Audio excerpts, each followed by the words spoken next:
Penampilan Ketua Umum PSI Kaisang Pangarep saat belusukan di Kabupaten Tangerang mencuri perhatian.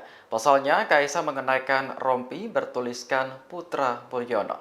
Saat dikonfirmasi pada Selasa 24 September, Ketua DPP PSI Sheryl Tanzil mengaku tidak tahu jika Kaisang mengenakan rompi tersebut.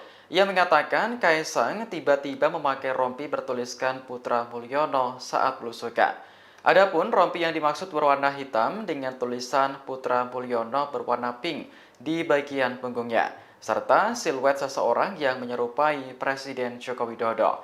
Mulyono sendiri merupakan nama yang digunakan untuk Jokowi di masa lalu.